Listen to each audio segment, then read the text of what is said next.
আজকে তোমাদেরকে অনেক নতুন নতুন জিনিস শেখাবো ইনশাআল্লাহ।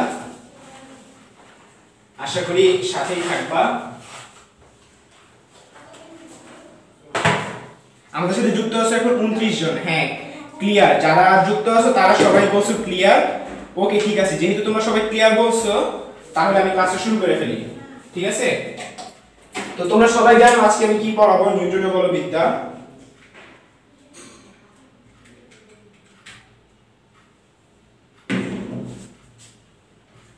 ওকে ওকে ওকে, আমি একটু বোর্ডটা একটু ক্লিয়ার করে নিই।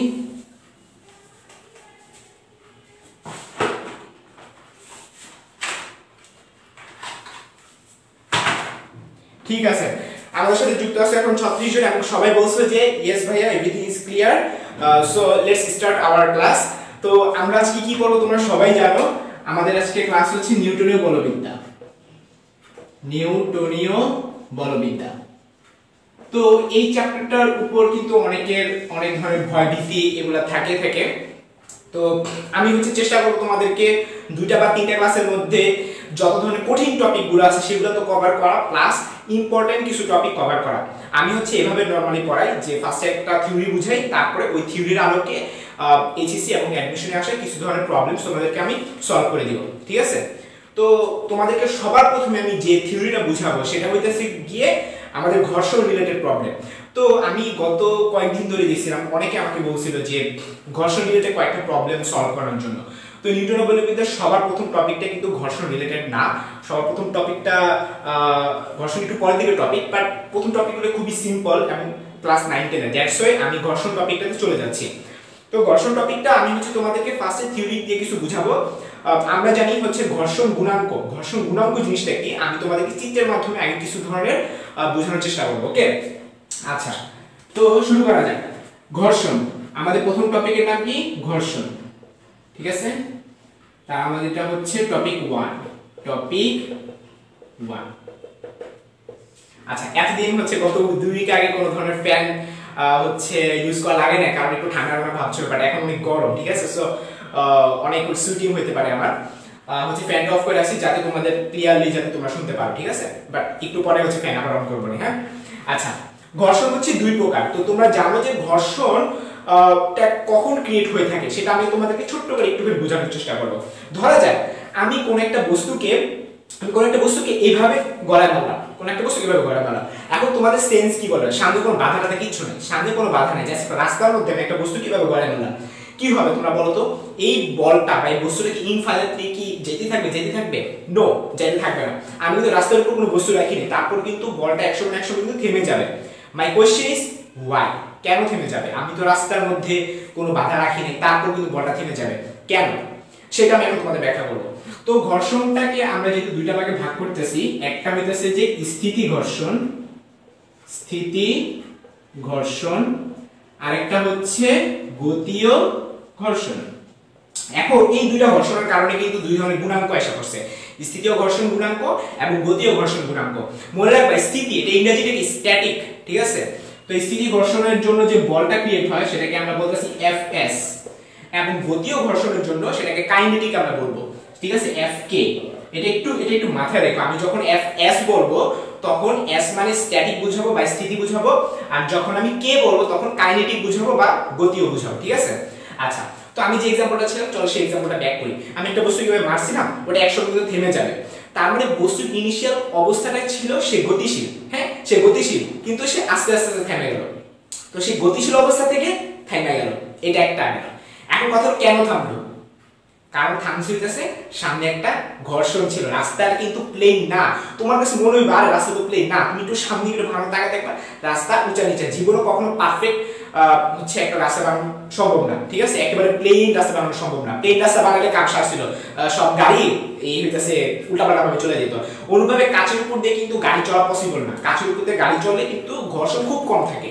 সো আমাদের লাইফে কিন্তু ঘর্ষণের প্রয়োজন কিন্তু আছে। ঠিক আছে, তো এখন আমার প্রশ্ন হলো ভাই, গতীয় ঘর্ষণ কোনটা, স্থিতীয় ঘর্ষণ কোনটা? এটা হচ্ছে আমাদের কোশ্চেন। এখন মনে করো কোন একটা বস্তু স্থির আছে, এটাকে আমি মনে করো একটা টোকা বললাম। ধরা যাক এই হচ্ছে আমার কাছে একটা বই আছে, এই যে একটা বই। হ্যাঁ, এই বইটাকে একটা টোকা মারলাম, এই বইটা কি ধরবে? ধরবে না। এখন আমি দুই আঙ্গুলে টোকা মারলাম, দেখা গেল নড়লো না, কিন্তু আমি জোরে ধাক্কা মারলাম, দেখা গেল বইটা নড়ে গেল। কেন? এটা রিজন হইতাছে যে এই বইয়ের নিজস্ব একটা ওজন আছে। ওজন তো খালি নিচে দিকে আসে না, আমি ওটা নিয়ে কথা বলতেছি না, আমি বলতাছি ওর নিজের একটা জড়তা আছে। তোমরা জানো জড়তার সাথে কিন্তু ঘর্ষণের একটা সম্পর্ক আছে। এই বস্তুর একটা জড়তা আছে, সে স্থির আছে, সে সবসময় স্থির থাকতে চায়। আবার যদি গতিশীল থাকতো কিন্তু গতিশীল থাকতে চাইতো। তো এই বস্তুটাকে আমি যদি নড়াইতে চাই, আমাকে কি করতে হবে? ওর জড়তাটা ওভারকাম করতে হবে, ঠিক কিনা? খেয়াল করে দেখো, ওর জড়তাটা ওভারকাম করতে হবে। অনুরূপ ভাবে আমি কোন একটা বস্তুকে যদি আমি নড়াতে চাই, এই যে একটা বস্তু, হ্যাঁ, এটা মনে করো বেগ হইতাছে 0, আমি বস্তু যদি নড়াইতে চাই তাহলে তার জড়তাকে ওভারকাম করতে হবে। এখন ধরা যাক এটা এমন একটা বস্তু যে এই বইটা আমি মনে করি 1 নিউটন বলে আমি টোকা দিয়ে এটা নড়লো না, 2 নিউটন বলে টোকা দিয়ে নড়লো না, 5 নিউটন বলে টোকা দিয়ে নড়লো। এখন তোমরাই বলো, আমি জাস্ট নড়াইতে পারছি, আমি তো এখন ওরকম কোনো বেগ দিতে পারি নাই। হ্যাঁ, আমরা জানি F = ma, এইটা হইতাছে বস্তুর ত্বরণ, ঠিক আছে? এটা হচ্ছে বস্তুর ত্বরণ। এখন ত্বরণটা তো ক্রিয়েট হইতে হইলে আগে তো এটা ওভারকাম করতে হবে, আগে 5 নিউটনটা ওভারকাম করতে হবে, মানে 5 নিউটনটা আমার এক্সট্রা খরচ গেল। আমি আবারও বলি, আমার এই বস্তুটা টোকা মারলাম, 1 নিউটন নড়লো না, 2 নিউটন নড়লো না, 5 নিউটন নিয়ে সে নড়া শুরু করলো, এখন নড়ে নাই, নড়া শুরু করলো, তার মানে 5 নিউটনটা তো আমাকে এক্সট্রা দিতে হইতাছে, ঠিক কি না? ওকে, এখন ধরা যাক আমি এই বস্তুটাকে, ওই আমার বইটাকে আর কি, আমি ধাক্কা মারলাম 30 নিউটনে। এখন তোমরাই বলো, ও ত্বরণ পাবে কি 30 নিউটনের ত্বরণ পাবে? না, ও ত্বরণ পাবে 25 নিউটনের। আমার ব্যাখ্যাটি বুঝতে পারতেছো? আমি আবারও বলি, আমি একটা বস্তুকে 30 নিউটন বলে ধাক্কা মারলাম, কিন্তু সে কিন্তু পুরো 30 নিউটন পাবে না। পুরো ওয়ার্ল্ডে এমন কোনো বস্তু নাই তুমি যত নিউটন বলে ধাক্কা মারাস সে ঠিক তত নিউটন বল নিয়ে সে চলা শুরু করবে, এটা পসিবল না। কারণ প্রত্যেকটা বস্তুর একটা জড়তা থাকে, প্রত্যেকটা বস্তুর কারণেই কিন্তু একটা ঘর্ষণ কিন্তু সৃষ্টি হয়ে থাকে। তাহলে আমরা বলবো যে আমাদের যে 30 নিউটন বলটা যে আমাদের লাগছে, এটার মধ্যে থেকে 5 নিউটন বল কিন্তু মাইনাস হবে। মাইনাস হলে যে 25 নিউটন বলটা থাকে, এই 25 নিউটন বলটা ma, ঠিক আছে? তাহলে সমান সমান 25 নিউটন, এটাই সমান সমান হবে ma। তাহলে এখান থেকে আমরা পাবো a = 25/m। সো আশা করি তোমাদের বুঝাইতে পারছি। তো তোমরা যদি বলো ভাই একটু বইয়ের মতো করে বুঝান, তাইলে আমি বুঝাইতে পারবো। এখানে 30 নিউটন হচ্ছে আমি যত বলে ধাক্কা মারছি, এখানে 5 নিউটন হচ্ছে ওই যে বললাম যে গতীয় ঘর্ষণ, যে আমার এটা কি ঘটনা করতেছে, যে এটা আমার নড়াইতে হইলে আমার আগে মিনিমাম 5 নিউটন দরকার হয়। আমি যদি 5 নিউটন যদি না দেই তাহলে নড়াইতে পারবো না। তার মানে আমার কাজে লাগতেছে শুধুমাত্র 25 নিউটন। এই যে 25 নিউটন, তাহলে কি হবে? সূত্রটা F - Fk = ma, বা এখান থেকে আমরা কি পাবো? A = F - Fk/m। এই হবে কি আমাদের সূত্রটা, ঠিক আছে? আজকে অনেক গরম পড়ছে অ্যাকচুয়ালি, তো তোমরা একটু তুলে নাও এটা। হ্যাঁ, আমি কিছু তোমাদের স্পেসিফিক ম্যাথ করাবো। হ্যাঁ, স্পেসিফিক ম্যাথ করাতে বুঝাই দেব। আমি এই ফাইলে তোমাদের একটু কমেন্ট চেক করি, তোমরা কি এই থিওরিটা বুঝতে পারছো যে F - Fk/m? আমি আবারও বলি, এই থিওরিটা কি বুঝতে পারছো?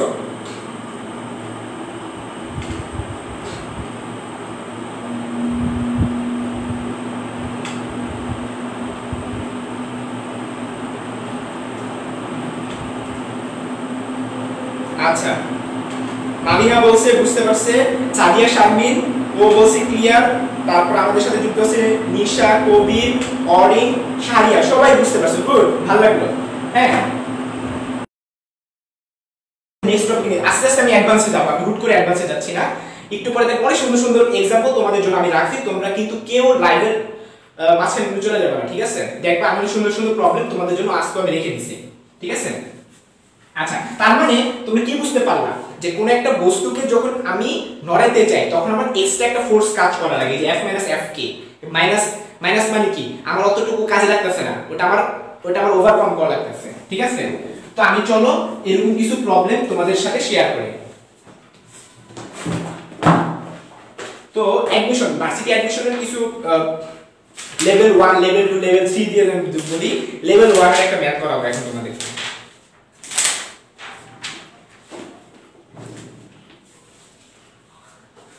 তো প্রশ্নটা হচ্ছে যে 2 কেজি ভরের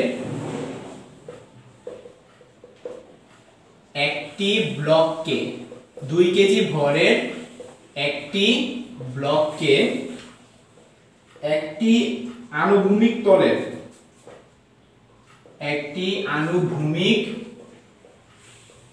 তলের উপর দিয়ে 6 নিউটন বল দ্বারা টানা হচ্ছে বস্তুটির ত্বরণ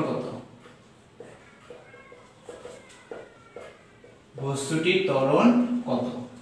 এখন পাশে লেখা দিলাম হচ্ছে গতীয় ঘর্ষণ গুণাঙ্ক। তো গতীয় মানে কি তোমাদের বলছিলাম এফ কে, গতীয় ঘর্ষণ গুণাঙ্কটা হচ্ছে 0.3। তোমরা একটু প্রশ্নটা বোঝার চেষ্টা করো। আমি একটু আগে যে প্রবলেমটা করলাম আমি এটা 1 নং দিলাম, যাও ঠিক আছে, প্রবলেম নং 1। আচ্ছা, আমি একটু আগে তোমাদের যে থিওরিটা বুঝাইলাম ওই থিওরির আলোকে এটা হচ্ছে ম্যাথটা। তো ম্যাথটা আসলে কি বলছে, 2 কেজি ভরের একটি ব্লক, তার মানে আমি একটা ব্লক আগে আঁকবো, এই ব্লকটা হচ্ছে 2 কেজি। একটি ব্লকে আনুভূমিক তলের উপর দিয়ে 6 নিউটন বলে কি আছে টানতাছি। তোমাদের কি একটু আগে বলছি আমি 6 নিউটন বলে টান দেব, পুরোটা ইউজ হবে না, কিছু পরিমাণ আমার ঘর্ষণের জন্য কিছু পরিমাণ আমার বল নষ্ট হবে। তাহলে আমরা সেই ক্ষেত্রে কি বলতে পারি, ওই যে F - Fk ma, এটা হচ্ছে আমার ঘর্ষণের কারণে যে পরিমাণ বলটা আমার লস হচ্ছে। তাহলে আমি কি লিখতে পারি, এই যে খেয়াল করে দেখো, ত্বরণ চাইছে, এই এফটা হচ্ছে আমি যত নিউটন বলে আমি সেটাকে টানতেছি। তো আমি কিন্তু কত নিউটন বলে, 6 নিউটন বলে আমি টানতেছি, এটাই হচ্ছে আমাদের এফ এর মান। তাহলে আমি কি লিখবো, 6 মাইনাস, এবারে এফ কে তে আসো, এফ কে মানে কি খেয়াল করে দেখো, এই যে ঘর্ষণ গুণাঙ্ক। তো ঘর্ষণ গুণাঙ্ক কে আমরা কি দ্বারা প্রকাশ করে থাকি বলো তো, মিউ। এই যে চিহ্নটাকে আমি মিউ কে সমান 0.3। এখন তুমি বলতে পারো ভাই আপনি শুধু লিখছেন এফ কে এর সাথে তাহলে মিউ কে কি সম্পর্ক আছে? সম্পর্কটা হচ্ছে এরকম, এফ কে সমান mg ইনটু মিউ কে, মনে থাকবে? তাহলে mg মানে কি, তার ওজন। এখন খেয়াল করে দেখো তাহলে ব্যাপারটা কি দাঁড়ালো, আমি মনে করো যে ইঞ্জিনিয়ারিং প্রশ্ন ব্যাংক এই বইটা, আরেকটা মনে করো যে আমার মার্কারি বক্সটা, তোমার কি মনে হয় কোনটা বেশি ভারী? ইঞ্জিনিয়ারিং প্রশ্ন ব্যাংকটা বেশি ভারী না?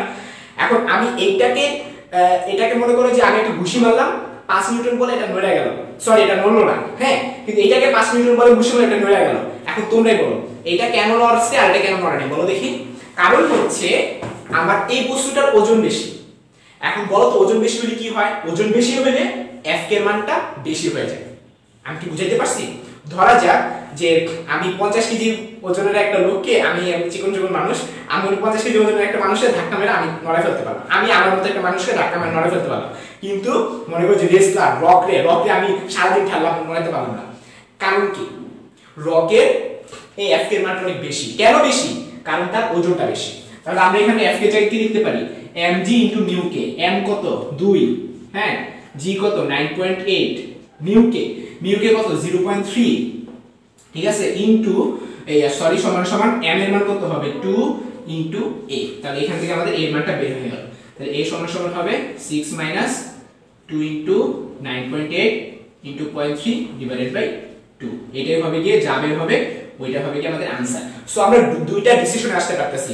ডিসিশন কি যে ওজন বেশি হলে বল বেশি লাগে, কারণ এফ কে সমান mg ইনটু মিউ কে, এই যে mg এর কারণে। তারপর আমরা এটাও বলতে পারি যে ঘর্ষণ গুণাঙ্ক বেশি হলে বল বেশি লাগে, কারণ Fk সমান mg ইনটু মিউ কে, যেটার কারণে। তারপরে 3 নম্বর পয়েন্ট, আচ্ছা তোমরা কি বোর্ড পুরোপুরি দেখতে পাচ্ছ? আমি একটু চেক করে নিই, হ্যাঁ উপর নিচ পুরোটাই ক্লিয়ার। তারপরে অ্যাঙ্গেল বড় হলে বেশি লাগে, তাহলে আমরা কি লিখতে পারি, এটা Fk দিয়ে বুঝাবো না, এটা মিউ কে দিয়ে বুঝাবো, হ্যাঁ, যে মিউ কে সমান tan থিটা, এই যে থিটাটার কারণে। সো একটা জিনিস খেয়াল করে দেখো, তোমরা জানো যে এই যে আমি এখন হাঁটতাছি, এই যে কত আরামসে হেঁটে যেতে পারতাছি না, কিন্তু আমাকে যদি একটা ঢালু একটা রাস্তা দিয়ে যদি হাঁটতে দেওয়া হয় যে রাফি তুমি উপরের দিকে উঠতে থাকো, মনে করো 30 ডিগ্রি অ্যাঙ্গেলে আমার উঠতে একটু একটু হাঁপাই যাবো না আমি, আবার যখন 60 ডিগ্রি অ্যাঙ্গেলে যেতে বলবো আমি তো আরো হাঁপাই যাবো, জাস্ট লাইক পাহাড়ের মতো। পাহাড়ে উঠতে আমাদের কষ্ট হয় না, সিঁড়িতে উঠতে আমাদের কষ্ট হয় না, এটা কারণ কি বলো তো? থিটা।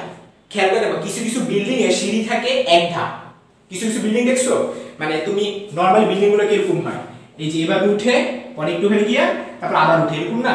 আরেকটা টাইপের বিল্ডিং আছে ডাইরেক্ট, মানে সিঁড়িগুলো ডাইরেক্ট, ওগুলো স্টেপ গুলো হয় অনেক বড় বড় স্টেপ। তো বড় বড় স্টেপ হইলে এই যে থিটার মানটা কি অনেক বড় হয় না? থিটার মান বড় হলে কি হয়? tan থিটার মানটা বড় হয়, কারণ tan এর সাথে থিটার সম্পর্ক সমানুপাতিক। tan 0 মান 0, tan 90 মান তো অসীমে চলে যায়। তার মানে ব্যাপারটা এই যে দেখো, tan থিটার মান 90 ডিগ্রি হলো অসীম। অসীম মানে কি? আমি যদি দেয়াল বাইরে উঠতে যাই আমাকে অসীম পরিমাণ শক্তি লাগবে। আমার কথা কি ক্লিয়ার? আমি তোমাদেরকে থিওরিটিক্যালি প্রমাণ করে দিলাম যে আসলে আমরা দেয়াল বাইরে উঠতে পারবো না। কেন পারবো না বুঝতে পারতেছো? এই আমি যদি দেয়াল বাইরে উঠতে যাই তাহলে থিটার মান কত? 90 ডিগ্রি না অনুভূমিকের সাথে, তার tan 90 মান কত? অসংজ্ঞায়িত। তার মানে আমার মিউকের মান হবে অসংজ্ঞায়িত। মিউকের মান অসংজ্ঞায়িত হলে এফ এর মান হবে অসংজ্ঞায়িত, বা অসীম পরিমাণে বল প্রয়োগ করতে হবে। That is impossible for human being. ঠিক আছে?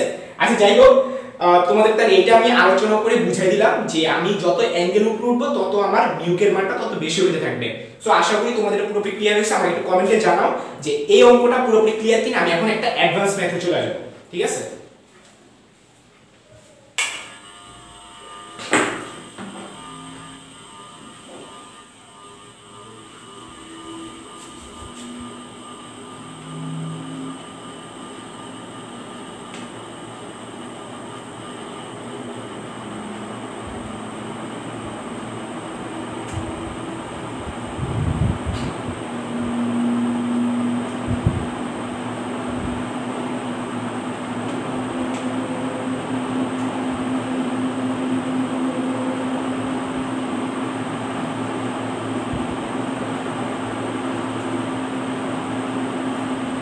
আচ্ছা ঠিক আছে, সবাই বলছে। আচ্ছা ধ্রুব সেনগুপ্ত বলছে অ্যাঙ্গেল 90 ডিগ্রি আরেকবার বুঝাইতে। আচ্ছা ঠিক আছে, ধ্রুব সেনগুপ্ত, ধ্রুব আমি আরেকবার বুঝাচ্ছি। ধ্রুব দেখো, আমি যে জিনিসটা বুঝাতে চাচ্ছিলাম আরেকবার রিপিট করি। আমি মনে করি যে হাঁটতাছি, আমি যে হাঁটতাছি আমি ভূমির সাথে কত ডিগ্রি অ্যাঙ্গেল ক্রিয়েট করতেছি? 0 ডিগ্রি না? আমার কথা কি হেল্প করবে? দেখো আমি যে নরমালি হাঁটতাছি, ধরা যাক এখানে রাস্তায় কোনো ঘর্ষণ নাই, আমার নিজের ঘর্ষণ আমি চিন্তা করতেছি যে আমার গতি ও ঘর্ষণ কত। আমার কোনো গতি ঘর্ষণ নাই, মানে আমি চলন্ত অবস্থায়, আমার কিন্তু কোনো গতি ঘর্ষণ নাই, চলন্ত অবস্থার কথা বলতেছি। আমি হাঁটতাছি, আমি যে হাঁটতাছি আমি অনুভূমিকের সাথে 0 ডিগ্রি অ্যাঙ্গেল ক্রিয়েট করছি। বাট আমি যদি 30 ডিগ্রি অ্যাঙ্গেল যেতে থাকি, 30 ডিগ্রি অ্যাঙ্গেলে, তখন আমার কি হবে? tan থিটার মানটা আরো বড় হবে। থিটা বাড়লে, tan এর ক্ষেত্রে থিটা বাড়লে কি হয়? tan থিটার মানটা বড় হয়। tan 0 মান 0, tan 90 মান অসংজ্ঞায়িত। তার মানে খেয়াল করে দেখো, tan 30 মান কত? 1/√3। tan 45 মান কত? 1। তারপর tan 60 মান কত? √3। বাড়তেছে আস্তে আস্তে। তার মানে থিটা যত বাড়ে tan থিটার মান তত বাড়ে, tan থিটার মান যত বাড়ে মিউকের মান তত বাড়ে, মিউকের মান যত বাড়ে এফ এর মান তত বাড়ে। তার মানে আমরা সংক্ষিপ্তভাবে বলতে পারি অ্যাঙ্গেল যত বাড়বে আমাকে তত বেশি এফ কে প্রয়োগ করতে হবে। একটু আগে তোমাদেরকে এফ কে বোঝাইছি। ধ্রুব তুমি কি ক্লাসে ছিলে? একটু আগে আমি এফ কে বুঝাইছিলাম যে f - f = ma। এই এটা হইতাছে কি আমার ত্বরণ, আমি যে এক্সিলারেশন আমি যাব। এখন আমি যদি f কে কই পাশে পাঠিয়ে দিই তাহলে কি পাবো? f = ma + f কে। এই যে খেয়াল করে দেখো, এই f কে, এই f কেটা কি আমাকে এক্সট্রা প্রয়োগ করা লাগতেছে না? আমি মনে করে 200 নিউটন বল প্রয়োগ করলাম, আমি জীবনে 200 নিউটন ত্বরণে যেতে পারবো না, মানে 200 নিউটন যে ত্বরণটা ক্রিয়েট করে থাকে, আমি 200 নিউটন বল প্রয়োগ করলাম, আমি 200 নিউটন যে ত্বরণ সৃষ্টি করে ত্বরণে আমি যেতে পারবো না, কারণ আমার কিছু পরিমাণ লস হবে। এইটাই হইতেছে সেই লস। এখন তুমিই বলো, থিটা মান বড় হলে তো লসটাও বেশি হয়ে যায়। এখন লসটা যদি অসংজ্ঞায়িত হয়ে যায় তুমি কি জীবনে বাইরে উঠতে পারবা? আমি যেটাই বলতেছিলাম যে আমি যদি এটা এভাবে যেতে চাই, আমি কোনো কিছু ধরে উঠবো না। আমার ভাই বল যে ভাই আপনি ধরে ওঠার কথা বলতেছেন, ধরে আমি উঠতে পারবো না। এখানে যদি কিছু একটা রাখে আমি কি বাইরে উঠতে পারবো? আমি ওটার কথা বলতেছি না, আমি এমনি বলতেছি, এমনি মানে জাস্ট লাইক স্পাইডারম্যান তো আসলে জাস্ট একটা টাচ হয়ে চলে যেতে পারে আর কি। আমি বলতেছি এমনি কি আমি উঠতে পারবো কিনা? এমনি আমার পক্ষে উপরে ওঠা সম্ভব না, কারণ থিটা মান অসংজ্ঞায়িত। ঠিক আছে? বাট আমি কিন্তু 60 ডিগ্রি অ্যাঙ্গেলে একটা তলে কিন্তু আমি চলে যেতে পারবো। আমার কথা কি ক্লিয়ার? মানে আমি যখন হাঁটতে থাকবো তখন 60 ডিগ্রি অ্যাঙ্গেল আমার যে পরিমাণ আমার বেশি অশান্তি লাগবে, কারণ কি আমার বেশি বল প্রয়োগ করতে হবে। 90 ডিগ্রি অ্যাঙ্গেল তার চেয়ে বেশি লাগবে। ব্যাপারটা হলো এরকম আর কি, আমি এটাই বুঝাতে চাচ্ছিলাম। যাই হোক, আশা করি ধ্রুব তুমি বুঝতে পারছো। হ্যাঁ, আমরা আরো ম্যাথ করি।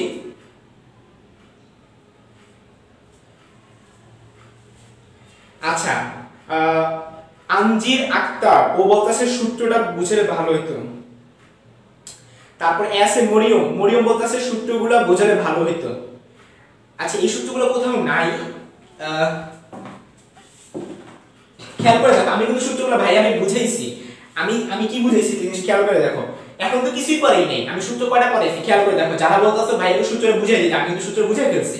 এই যে এটা একটা সূত্র আর এটা একটা সূত্র, এই দুইটা সূত্র। আমার কথা বুঝতে পারতেছো? এই দুইটা সূত্র। আমি তো আর কোনো সূত্র আজকে শিখাইনি, আমি এই সূত্রের ব্যাখ্যা দিয়ে দিচ্ছি। এই সূত্র মাত্র ব্যাখ্যা দিয়ে দিলাম যে থিটা বাড়লে এফ কে বাড়তে থাকে। তো তোমরা যারা পরে জয়েন করছো তারা প্লিজ কাইন্ডলি আগেরটুকু দেখে নিও। হ্যাঁ, আমাদের ক্লাস শেষ হলে প্রথম 15 মিনিট দেখে নাও। আমি প্রথম 15 মিনিট সুন্দরভাবে এটা বুঝাই দিয়েছি, ঠিক আছে? যারা পরে জয়েন করছো তারা এইটা দেখে নিও। হ্যাঁ, আমি নেক্সট প্রবলেমে চলে যাই। এইটারই একটা প্রবলেম চলে, আরো অ্যাডভান্স প্রবলেম আছে। এটা তো কোনো ছোট একটা প্রবলেম, ছোট একটা প্রবলেম নিয়ে হচ্ছে আমরা যদি অনেকক্ষণ কাটাই ফেলি, আমরা বড় বড় প্রবলেম কখন করব? ঠিক আছে, যারা মিস করছো তারা হচ্ছে সূত্রটা আপাতত জানি না, ঠিক আছে? F - F যাও, আমি আরেকবার বুঝাই দিই। F মানে হচ্ছে আমি যত নিউটন বল প্রয়োগ করতেছি, আর F কে মানে হচ্ছে আমার অতিক্রম করতে যে পরিমাণ বল লাগতেছে, ঠিক আছে? আমি মনে করো যে আমি 300 নিউটন বলে একটা জিনিসকে ধাক্কা মারলাম, একটা বস্তুকে আমি 300 নিউটন বলে ধাক্কা মারলাম। তো তোমরা সূত্র কি জানো? F = ma, তার মানে a = F/m। তোমরাই বলো F = 300 হবে? জীবনও হবে না। কিন্তু তোমরা যে আগে অঙ্কগুলো করে আসছো না, ক্লাস 9 এর অঙ্কগুলো F = ma দিয়ে a = F/m লিখতা না? আসলে F কিন্তু পুরোটা কাজে লাগে না। কেন কাজে লাগে না? কারণ কিছু পরিমাণ লস হয়। হ্যাঁ, এই যে তোমাদের একটু আগে একটা एग्जांपल দেখালাম, আমি একটা বইকে টোকা মারলাম 1 নিউটন বলে, বই নড়লো না, তাহলে আমার 1 নিউটন বল কি পুরোটা লস হইছে না? আমি 2 নিউটন বলে টোকা মারলাম, নড়লো না। কিন্তু 5 নিউটন বলে যখন টোকা মারছি নড়া শুরু করছে, এখন নড়ে নাই। আমি সাপোজ 10 নিউটন বলে টোকা মারলাম, তাইলে 10 নিউটন বলে আমি টোকা মারলাম, ওটার মধ্যে ও নড়তে লাগছে 5 নিউটন। হ্যাঁ, তার মানে আমার কাজে লাগতেছে কতটুকু? শুধুমাত্র 5 নিউটন কাজে লাগতেছে না, বাকি 5 নিউটন তো নষ্ট হয়ে গেছে গা শুধুমাত্র ওকে নড়ানোর জন্য, শুধুমাত্র ওকে জাস্ট লাইক হচ্ছে এরকম। আমার একটা ফ্রেন্ড, ধরা যাক আমি एग्जांपल হিসেবে সাকিবকে নাম বললাম, যে সাকিব হচ্ছে ও টিপুনি তাবে টিপুনি, তো ও মনে করে একটা ও কেন বললাম দোস্ত আমাকে একটা অ্যাসাইনমেন্ট করে দে, ও বললো না করে দিব না। এখন ওকে কি করতে হবে? ট্রিট দিতে হবে। ওকে মনে করে যে একটা বার্গার খাওয়াই দিলাম, না ও অ্যাসাইনমেন্ট করে দিব না। দুইটা বার্গার খাওয়াইলাম, না করব না। এখন আমি যদি আগে থেকে জানি যে সাকিব 3টা বার্গার খাওয়ার আগে কখনো অ্যাসাইনমেন্ট করে দেয় না, তাহলে আমাকে কিন্তু 3টা বার্গার ওকে খাওয়াতেই হবে। তার মানে ব্যাপারটা কি দাঁড়াচ্ছে? আমি যে একটা বার্গার খাওয়াইলাম নষ্ট, 2টা বার্গার খাওয়াইলাম নষ্ট, 3টা বার্গার খাওয়াইলাম নষ্ট, এরপর যদি আমি 4টা বার্গার খাওয়াই, তাহলে 3টা বার্গার তো হইতেছে জাস্ট ওকে রাজি করানোর জন্য। 3টা বার্গার খাওয়াইছি জাস্ট রাজি করানোর জন্য। তাহলে ও যে আমরা অ্যাসাইনমেন্ট করে দিবে, ওটা কি একটা বার্গার হিসাবে হবে না? বাকি 3টা তো জাস্ট ওকে রাজি করাইছি, ঠিক আছে? এরকম আমি আর যত ওকে বার্গার খাওয়াবো তত বেশি অ্যাসাইনমেন্ট আমাকে করে দিবে, যত বার্গার খাওয়াবো তত বেশি অ্যাসাইনমেন্ট করে দিবে, তার মানে প্রপোর্শনাল রেটে বাড়তে থাকবে। সো আশা করি যারা পরে যুক্ত হইছে তাদেরকে আমি সূত্রটা বুঝিয়ে দিতে পারছি উইথ সিম্পলিফাইড একটা ফর্মের মাধ্যমে, ঠিক আছে? আমি এখানে অনেকক্ষণ পড়াই ফেলছি ভাই, আমি সামনে আগে। তো তোমাদের জন্য একটা ভালো একটা প্রবলেম আমি রেখে দিছি। এই প্রবলেম মনে হয় না তোমরা কেউ কখনো দেখছো, খুব সুন্দর একটা প্রবলেম। আমি এখন এমন একটা প্রবলেম করাবো, এই প্রবলেম করলে ঘর্ষণের সব অঙ্ক তোমাদের সলভ হয়ে যাবে, ঘর্ষণের যাবতীয় সকল প্রবলেম সলভ হয়ে যাবে। একটা অ্যাডভান্স একটা প্রবলেম আমি তোমাদেরকে এখন বলবো, ঠিক আছে? আচ্ছা,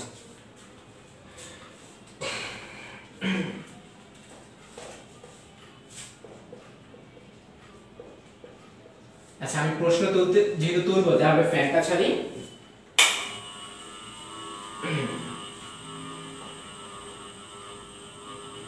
আচ্ছা এটাকে দারুণ ম্যাথ লিখো। আমি নরমালি ডিএম, তোমরা যারা আমার অনেক আগের ক্লাস করছো তারা জানো আমি ডিএম দিয়ে কিছু ম্যাথ লিখি, যে ওইসব ম্যাথগুলো খুব সুন্দর সুন্দর দারুণ দারুণ, আমি ওগুলোতে ডিএম লিখি আর কি। ডিএম মানে দারুণ ম্যাথ।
আচ্ছা, আমি মোটামুটি গ্যারান্টি দিয়ে বলতে পারি তোমরা এই প্রবলেম কেউ কখনো সলভ করো না, ঠিক আছে? মোটামুটি ভাবে আমি শিওরিটি দিয়ে বলতে পারি। আচ্ছা ঠিক আছে, আচ্ছা ঠিক আছে, আমাদের সাথে এখন যুক্ত আছে হচ্ছে 35 জন আমাদের সাথে যুক্ত আছে। আচ্ছা আমি তাহলে শুরু করি, ওকে? তো প্রথমত আমি এই প্রবলেমটার আগে তোমাদেরকে কিছু কনসেপ্ট বুঝাবো। হ্যাঁ, মানে এই অঙ্কটা করতে আমি একটু ভালো একটা টাইম নিব, আমি অনেক টাইম নিয়ে এটা বুঝাবো, ধীরে ধীরে বুঝাবো, কারণ এটা দ্রুত বুঝালে অনেকেই বুঝবা না। রেডি? আমি আগে কনসেপ্ট বুঝাই। রেডি? অঙ্ক পরে করবো। হ্যাঁ, কনসেপ্ট।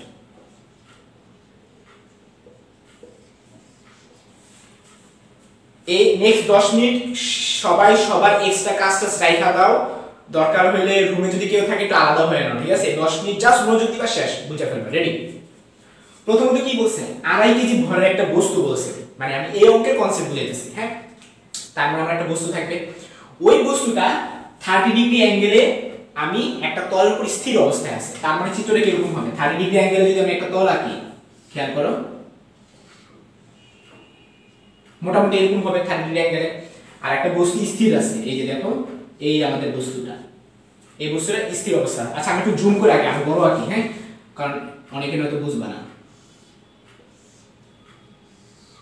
এটা প্রায় 60 ডিগ্রির মতো হয়ে গেল, আমি আর একটু বড় করি, এইবার ঠিক আছে। হ্যাঁ, এই যে একটা বস্তু, এটা মনে করো 30 ডিগ্রি, ঠিক আছে? 2.5 কেজি ভরের একটি বস্তু, হ্যাঁ, এটা হচ্ছে কি আমাদের সেই বস্তুটা। 2.5 কেজি ভরের একটি বস্তু 30 ডিগ্রি কোণে আনত একটি তলের উপর স্থির অবস্থায় আছে। এই যে এখানে একটা কাহিনী, এই সকল অঙ্ক তো অনেক রকম পেঁচানো যায়, এগুলো খুব অ্যাডভান্স ম্যাথ, ঠিক আছে? মানে নরমালি বইয়ের কিন্তু কোনো কঠিন ম্যাথ নেই। তোমরা ইসাকের বই বলো, সাধারণ বই বলো, এই চ্যাপ্টারে কোনো কঠিন ম্যাথ দেয়নি। আমি যেটা দেখাবো এটা বুয়েট লেভেলে আসার মতো একটা ম্যাথ। তো 30 ডিগ্রি কোণে আনত একটি তলের উপর স্থির অবস্থা আছে। হোয়াট ডাজ ইট মিন? এটা মানে হচ্ছে ও নিচে পড়তেছে না। আমি আবারও বলি, তোমরা যেমন নরমালি ঢালু তলে মানে বস্তু তো পড়ে যেতে পারে, তাই না? এই বস্তু তো পড়তেছে না, হ্যাঁ, স্থির অবস্থা আছে। মানে ঢালু হলেই পড়ে যায় এমন তো কোনো গ্যারান্টি নেই, তাই না? বস্তু যদি হালকা হয়, ওজন যদি কম হয়, পড়ে যাবে? পড়বে না। আমি 45 ডিগ্রির মতো এঁকে ফেলছি, বাট তোমরা যখন আঁকবা একটু বাঁকায় এঁকে নেবে আর কি, ঠিক আছে? তো তলের সাথে 60 ডিগ্রি কোণে, খেয়াল করে দেখো, এই যে বস্তুটা, এই যে বস্তুটা, এই বস্তু যেই তলে আছে, এই যে এটা হলো তল, এই যে এটা হলো তল। এরপর কি বলছে খেয়াল করো, তলের সাথে 60 ডিগ্রি, ঠান্ডা মাথায় দেখো, বস্তুটা এই 30 ডিগ্রি কিন্তু আনুভূমিকের সাথে, আর এই 60 ডিগ্রিটা তলের সাথে। ভালো মতো খেয়াল করবে, অনেক কনফিউশন ক্রিয়েট হবে, ভাইয়া 30 ডিগ্রি কোনটা, 60 ডিগ্রি কোনটা? এই 30 ডিগ্রি হলো আনুভূমিকের সাথে, আর এই 60 ডিগ্রি হলো তলের সাথে। দুটো একটু আলাদা জিনিস, এটা আনুভূমিক আর এটা তল। হ্যাঁ, কত বল প্রয়োগ করলে, তার মানে আমি বল প্রয়োগ করব, আমি F বের করব। কত বল প্রয়োগ করলে বস্তু উপরের দিকে যাবে? উপরের দিকে যাবে না, জাস্ট যাওয়া উপক্রম হবে, মানে জাস্ট শুরু হবে। এখন তোমাদেরকে আমি রিয়েল লাইফ এক্সাম্পল বুঝাই। আমি একটা কাঠ আছে না, ওই কাঠ এভাবে রাখলাম, তারপরে আমি একটা বাক্সরে কাঠের উপর রাখলাম, বাক্সটা পড়ে যেতেছে না। এখন আমি একটা কাজ করলাম, আমি উপরের দিকে একটা ধাক্কা মারবো। এখন তোমার কি মনে হয় আমি ধাক্কা মারলে উপরে উঠে যাবো? না, ধাক্কা মারলে টোকা মারলাম, উপরে উঠে যাবে? উঠবে না। দুটো টোকা মারলাম, উঠবে না। নিশ্চয়ই এমন একটা বল আছে, যত বল প্রয়োগ করলে এটা উপরে উঠা শুরু হয়, ওই বলটা আমাকে বের করতে হবে। এখানে অনেক কাহিনী আছে, কাহিনীটা কি কি সেটা একটু তোমাদেরকে বলি। এই যে ঘর্ষণ গুণাঙ্ক আছে, এক বস্তুটি স্থির না, স্থির একটা বস্তুকে আমি নড়াবো, তাহলে কোন ঘর্ষণ কাজে লাগবে? স্থিতি ঘর্ষণ, এফ এস। এস মানে কি? স্ট্যাটিক। তাহলে আমরা এখানে কি বলতে পারি? এফ এস সমান সমান 0. মিউ এস, মিউ এস সমান সমান 0.5। আমি আবারও বলি, ঘর্ষণ গুণাঙ্ককে মিউ দ্বারা প্রকাশ করা হয়, আর এস মানে হইতাছে স্থিতি, স্ট্যাটিক। আচ্ছা, এখন এই বস্তুটা খাড়ার নিচের দিকে, ওজন ক্রিয়াশীল, তো বস্তুটা ভর হইতাছে m, তাহলে তার ওজন কত হবে? mg। তাহলে এই বরাবর mg ক্রিয়াশীল। ওকে, আচ্ছা আমি একটু বাঁকায় কে ফেললাম, একটু সোজা করে রাখি।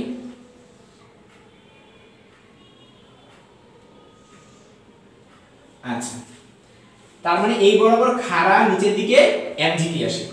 এখন এটা যদি 30 ডিগ্রি হয়, এটা যদি 30 ডিগ্রি হয়, আমি তোমাদেরকে একটা কোশ্চেন করলাম, এইটা কত ডিগ্রি হবে বলতে পারবা?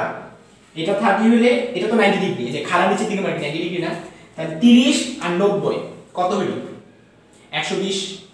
তাহলে এটা কত ডিগ্রি হলো 60 ডিগ্রি। ওকে 60 ডিগ্রি। আচ্ছা এখন আমি এই তল আমি তো বস্তুটাকে উপরের দিকে নিব, মানে যে এই বরাবর নিব। হ্যাঁ আমি একটা কাজ করলাম, এই তলের সাথে 90 ডিগ্রি অ্যাঙ্গেলে আরেকটা ডিরেকশন দিলাম। এখন কি আপনাদের এটা কিন্তু 90 ডিগ্রি, যে এটার সাথে 90 ডিগ্রি, এটা 90 ডিগ্রি, এটা আমি আঁকলাম না, বুঝালাম 90 ডিগ্রি। আচ্ছা এখন তোমাদের কাছে আমার একটা প্রশ্ন, এই অ্যাঙ্গেলটা কত ডিগ্রি পারবা? অবশ্যই পারবা।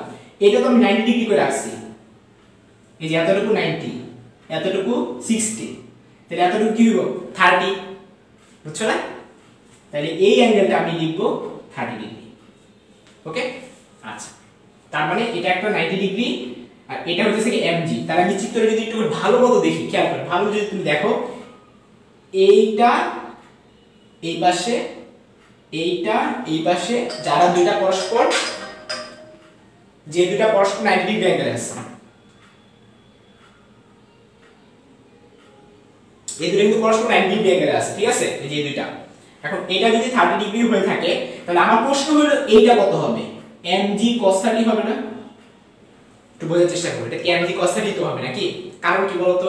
কারণ হচ্ছে কোন বস্তু, এটা যদি mg হয়, এটা যদি 30 ডিগ্রি হয়, এটা কি হবে mg cos 30। কেন বলতে পারবা? এটা হচ্ছে উপাংশ। তোমরা জানো দুনিয়ার সকল উপাংশগুলো কিভাবে ইউজ করা হয়, cos এর মাধ্যমে। এটা যদি mg হয়, এটা হবে mg cos 30। ওকে আর এই বরাবর যেটা, এটা কি, এটা লম্ব, তাহলে এটা কি হবে mg sin 30 হবে। আমি কি বুঝাতে পারছি? এটা হবে mg sin 30। আচ্ছা তার মানে এই বরাবর যেটা কাজ করবে এটা mg sin 30 হবে। গুড, এই তো অনেকেই বুঝা ফেলছো, অনেকেই লিখছো 30 30। যাই হোক, তাহলে এটা যদি mg cos 30 হয়, এই বরাবর কোনটা কাজ করবে? mg sin 30 কাজ করবে। ক্লিয়ার? আচ্ছা তারপর আমরা দুইটা জিনিস বুঝানো শেষ তোমাদেরকে। এখন আমি আসি ওই পাশটা, ওই যে এই যে 60 ডিগ্রি অ্যাঙ্গেলে তলের সাথে, আমি এখন কি করব? তলের সাথে 60 ডিগ্রি অ্যাঙ্গেলে আমি এটা বাঁকাবো। এখন সবথেকে ভালো হতো আমার কাছে যদি একটা ইয়া থাকতো। আচ্ছা আমি এটা দেব যাই। হ্যাঁ এই যে আমার হাত, এই যে দেখো, এই যে এইটা হইতাছে, এই যে এইটা, হ্যাঁ তারপর এটা হইতাছে কি আমার হাতটা। তারপর এই যে আমার একটা বস্তু দেখে আমি বুঝাই। আচ্ছা ধরে নাও যে এই আমার হাতের উপর একটা বস্তু আছে। হ্যাঁ এই যে এবার দেখো, এখানে মনে করো আমি একটা বস্তু রাখলাম। এখানটা আমি একটা বস্তু রাখলাম। এখন এই বস্তুটাকে আমি আবার কি করব? 60 ডিগ্রি অ্যাঙ্গেলে আমি আবার টানা শুরু করব। হ্যাঁ এই যে এখানটাতে একটা বস্তু রাখছি, এইটা তো তল। হ্যাঁ এই যে 30 ডিগ্রি অ্যাঙ্গেল, এটা তো তল, এখানে আমার বস্তুটা, এইটার সাথে 60 ডিগ্রি অ্যাঙ্গেলে। হ্যাঁ আমি যদি বস্তুটা এখানে রেখে থাকি, তাহলে 90 ডিগ্রি কোন দিকে হবে? এদিকে হবে না? তাহলে 60 ডিগ্রি কোন দিকে হবে? 60 ডিগ্রি। এটা যদি তল হয়ে থাকে, এই যে এই বরাবর হইতেছে 90 ডিগ্রি, তাহলে 60 ডিগ্রি কি হবে? এইটার সাথে না, এই যে এরকম হবে না? আমার কথা কি বুঝতে পারতাছো? আমি কি বুঝাতে পারতাছি যে এই বরাবর 90 ডিগ্রি। হ্যাঁ তাহলে 60 ডিগ্রি কোন বরাবর? এই বরাবর না? এইটার সাথে 60 ডিগ্রি। আশা করি বুঝতে পারছো, আমি যদি আবার বুঝাইছি আর কি। তার মানে এই বরাবর আমি একটা, এই যে এটা তো আঁকছিলাম, এটা 90 ডিগ্রি, তার মানে ঠিক এই বরাবর হবে না? একটা খেয়াল করে দেখো, এইটা আমি আঁকছিলাম, এটা 90 ডিগ্রি করে, আর এইটা আমি আঁকতেছি, এটা 90 ডিগ্রি করে। এখন আমি যে 60 ডিগ্রি বলবো, এই 60 ডিগ্রি এটা কি তলের সাথে না? এটা তো আমাদের তল, তাহলে আমরা এটাকে 60 ডিগ্রি বলতে পারি না? এই 60 ডিগ্রি অ্যাঙ্গেল। আচ্ছা তো 60 ডিগ্রি অ্যাঙ্গেল যেহেতু আমি এটা করতেছি, তাহলে আমি বদল এই যে f, ওই যে আমি হাত দিয়ে বুঝালাম এখানে একটা বস্তুকে আমি 60 ডিগ্রি অ্যাঙ্গেলে যে টানতেছি, 60 ডিগ্রি অ্যাঙ্গেলে টানতেছি না, মনে একটা রশি দিয়ে আমি টানতেছি, রশি দিয়ে একটা ঢালু একটা বস্তুকে আমি এখানে রাইখা রশি দিয়ে মনে টানতেছি 60 ডিগ্রি অ্যাঙ্গেলে। তো এটা যদি f হয়, তাহলে এই বরাবর কি হবে? f cos 60 ডিগ্রি হবে না? অবশ্যই তো cos 60 ডিগ্রি হবে। আচ্ছা এই যে এই বরাবর cos 60 ডিগ্রি, তাহলে এই বরাবর কি হবে? f sin 60 degree. আমি তোমাদের বুঝাতে পারছি? আমাকে একটু কমেন্টে জানাও আমি কি বুঝাতে পারছি কিনা, যে আমি তাহলে তোমাদের কি কি বুঝালাম। এই বরাবর mg, এই বরাবর mg cos 30, এই বরাবর mg sin 30। ওকে এরপরে এই বরাবর f, এই বরাবর f cos 60 ডিগ্রি আর এই বরাবর f sin 60 ডিগ্রি। তোমরা বলতে পারো ভাই 60 কই থেকে আসলো, 60 এই যে এখান থেকে আসলো। বলতে পারো ভাই আলফা কোথা থেকে আসলো, আলফা এই যে এখান থেকে আসলো। ক্লিয়ার? তোমরা একটু কমেন্টে জানাও। হ্যাঁ,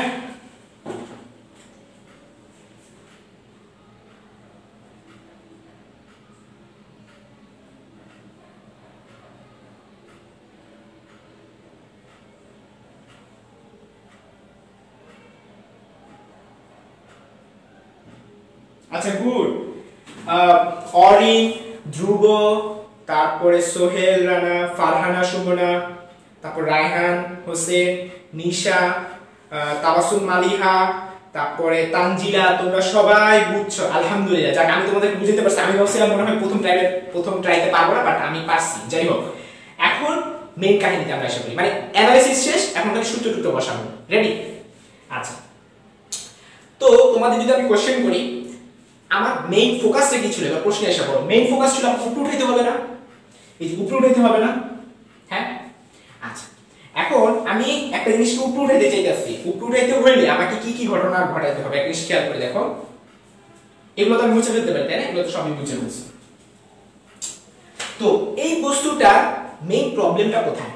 এটা উপরের দিকে উঠাইতে গেলে আমার বেশি বাধাটা নিচের দিকে না। একটুখানি খেয়াল করে দেখো, আমি একটা বস্তুকে উপরে উঠাইতে চাইতেছি, আমাকে একটু বেশি বল প্রয়োগ করা লাগতেছে। মানে মেইন প্রবলেম কোন জায়গাটা? এটা তো অটোমেটিক নিচে পড়ে যেতে চাইবো, তাই না? এখনো পড়ে নাই, বাট নিচে তো পড়ে যেতে চাইবো, তাই না?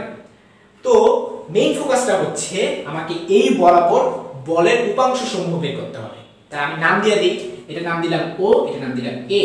আমি এইভাবে লিখি ও এ বরাবর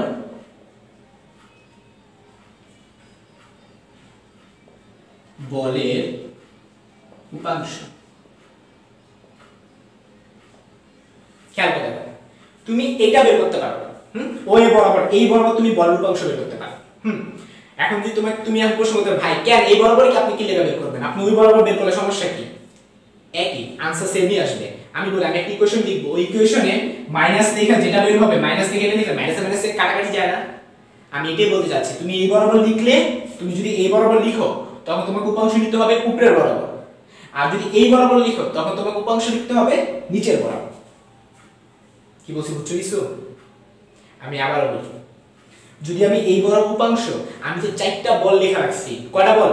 1, এই যে খেয়াল করো, 1 2 3 4। এই 4টা কি তোমার মনে আমি ফাফা বুঝেছি তখন? সূত্র বানানোর জন্য বুঝেছিলাম। আর আমার প্রশ্ন হলো 4টা আমি কার সাথে কার কাজ করব, এটা হলো আমাদের প্রশ্ন। ওকে, তো আমি তোমাকে একটু আগে বুঝেছি, আমি এই বরাবর করলেও आंसर যা হবে, এই বরাবর করলেও आंसर তাই হবে। ওকে, আমি জাস্ট আমার মতো করে বুঝাই। হ্যাঁ, আচ্ছা, তো খেয়াল করে দেখো, তো আমি যদি উপরের দিকে যদি আমি নেই, এখন তোমরা প্রশ্ন করতে ভাই আপনি উপরের দিকে কেন নেবেন? কারণ আমি তো বস্তুটাকে উপরে উঠাবো, এই জন্য আমি তোমাদের সহজভাবে বোঝানোর জন্য উপরের দিকে উপাংশগুলো নিব। ঠিক আছে, তাহলে এটাকে আমি নাম দিলাম বি। এই যে ও বি বরাবর উপাংশ সমূহ নিয়ে। হ্যাঁ, এখন আমি উপাংশগুলো নিব। এখন ও বি বরাবর মানে কি? ওয়াই পজিটিভ, ঠিক কি না? তাহলে আমি কি লিখব? f cos 60 degree. এটা কি হবে? পজিটিভ। এখন তোমরাই বলো, কোন একটা বস্তু যেদিকে কাজ করে থাকে তার বিপরীত দিক কি নেগেটিভ না? তাহলে আমি তো সব এই দিকে উপাংশ নিব। তোমরা ভেক্টর রুলস জানো, কোন কিছুকে 180 ডিগ্রি অ্যাঙ্গেলে বাঁকালে সেটা নেগেটিভ হয়ে যায়। তাহলে কি হবে? এই যে এইটা কি হবে? নেগেটিভ হবে না? Minus mg sin 30 degree. এখন তোমরা বলো এই বরাবর একটা উপাংশ আছে? নাই। আমার ছোট 4টা বলছিল, 1 2 3 4, এটার মধ্যে আমি এই বরাবর নিয়ে নিছি। ওকে, এবার আমি এই বরাবরগুলো নিব। ঠিক আছে, তো সমান সমান আমি কেন লিখব? তোমরা একটা প্রশ্ন করতে ভাই আপনি কেন সমান সমান লিখবেন? এটা একটা প্রশ্ন তোমাদের, এটা আমি এখন রিপ্লাই দিচ্ছি। বস্তুটা কিন্তু চলার উপক্রম হবে, বলে নাই যে চল মানে চললে একটা ত্বরণ সৃষ্টি হবে, এটা কিন্তু বলে নাই। মানে ব্যাপারটা হলো এরকম যে আমি একটা বস্তুকে, যে আমার বইটা যে টোকা মারলাম না, নড়ে নাই, আবার 2টা দিয়ে টোকা মারলাম, নড়ে নাই, যখন 5টা দিয়ে টোকা মারলাম তখন সে নড়া জাস্ট শুরু হইতেছে, এখনো কিন্তু সে কোনো ত্বরণ পায় নাই, সে শুরু হইতেছে। ঠিক এখানেও সেম উপক্রম হবে মানে কি? উপক্রম হবে মানে তোমরা দেখো, এই বরাবর উপাংশগুলা যদি নিচের উপাংশের চাইতে বড় হয় তাইলে সে উপরে উঠবে নাকি? তোমাদের কমন সেন্স কি বলে? উপরের দিকটা যদি নিচের দিকের চেয়ে বড় হয় তাহলে তো বস্তু উপরে ওঠে, তাই না? উপরের দিক যদি নিচের দিকের চেয়ে বড় হয় তাহলে তো বস্তু উপরে ওঠে, আবার নিচের দিক যদি উপরের দিক থেকে বড় হয় তাহলে বস্তু নিচে যায়। এটাই তো কমন একটা কনসেপ্ট। এখানে ব্যাপারটা হলো বলে নাই যে সে উপরে উঠা যাবে, বলছে সে উপরে উঠার উপক্রম হবে, মানে এর চেয়ে আরেকটু বেশি হলে সে উপরে উঠা যাবে। তার মানে এই বরাবর উপাংশ সমূহ সমান সমান, এই বরাবর উপাংশ হবে না, মানে সমান সমান আমি কেন বলছি বলতো, কারণ আরেকটু বেশি হইলে সে চলা শুরু করবে। ওকে, তাইলে সমান সমান কি করব আমরা, আমি বলছিলাম এই বরাবর নিলে নিচের উপাংশগুলো নিবা, কারণ কি যে উপরে নিচে যে কনসেপ্টটা আপনি বুঝাই নিন।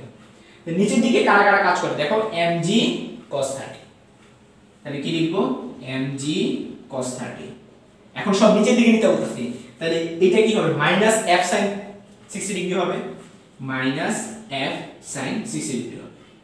এখন এখানে ছোট্ট একটা জিনিস আছে, সেটা হলো এই যে ঘর্ষণ গুণাঙ্ক, এটা একটু ছোট্ট একটা কাজ বাকি রয়েছে, এই পুরো জিনিসটা ঘর্ষণ গুণাঙ্ক দিয়ে গুণ হবে। এখন তোমাদের একটা প্রশ্ন যাচ্ছে, ভাই কেন ঘর্ষণ গুণাঙ্ক দিয়ে গুণ হবে? বুঝাচ্ছি, খেয়াল করে দেখো, তোমাদের এখানে ফার্স্ট একটা সূত্র শিখলাম Fk সমান সমান mg ইনটু মিউ কে, মনে পড়ে? এখানে আসলে Fk টা আসলে কি ছিল আর mg টা কি ছিল, চলো একটু বোঝার চেষ্টা করি। যে কোনো কিছুর সাথে মিউ কে কখন গুণ হয়, যখন আমরা খারাপ নিচের দিকের কোনো কাহিনী নিয়ে আসি, মানে ওজন, ওজন তাই না, ওজনের উপাংশ, সহজ বাংলা ভাষায় ওজনের যে উপাংশগুলো নিচের দিকে কাজ করে থাকে 90 ডিগ্রি অ্যাঙ্গেলে, মানে তলে 90 ডিগ্রি অ্যাঙ্গেলে যেগুলো কাজ করে থাকে সেটার সাথে ঘর্ষণ গুণাঙ্ক গুণ করতে হয়। এটাই তো আমাদের মেইন বেসিক ছিল, তাই না? তাই এটা পুরাটা কি নিচের দিকের উপাংশটা না, তাই এটার সাথে কি আমাদের ঘর্ষণ গুণাঙ্ক গুণ করতে হবে না? আশা করি বুঝা গেছে, ঠিক আছে? তাইলে এখান থেকে আমরা f বের করব, তাহলে আমরা এই পাশ আর এই পাশ দুটো একত্রিত নিয়ে আসি, তাহলে কি হবে f cos 60 degree minus mg sin 30 degree সমান সমান এটার সাথে এটা গুণ দিই মিউ s mg cos 30, তারপরে minus mu s f sin 60। তো আমাদের f বের করতে হবে, এইটা আর এটা আবার একসাথে আনতে হবে, তাহলে আমি একসাথে যদি নিয়ে আসি f কমন নিলে কি হবে cos 60 ডিগ্রি মাইনাস এটা ওই পাশে নিয়ে যাব, তাহলে মিউ s, এটা মাইনাস আছে ওই পাশে প্লাস হয়ে যাবে sin 60 ডিগ্রি, ঠিক আছে? তারপরে সমান সমান কি হবে, ডান পাশে হলো mu s mg cos 30 degree, এটা ওই পাশে চলে গেলে প্লাস হয়ে যাবে প্লাস mg sin 30 ডিগ্রি। তাহলে এখান থেকে বের হয়ে গেল f সমান সমান, উপরে দেখো mg mg কমন যায়, mg কমন নিলাম, কমন দিলে কি হয় mu s cos 30 plus sin 30, আর নিচে কি হয় এটা ওই পাশ পুরোটা চলে যায়, তাই না? তখন কি থাকে cos 60 plus mu s sin 60। অঙ্ক শেষ। তোমরা কমেন্টে জানাও বুঝছো কিনা।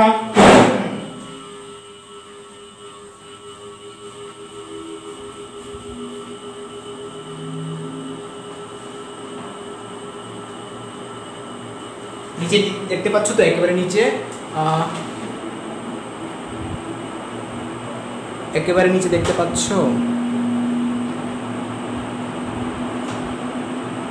হ্যাঁ দেখা যাচ্ছে।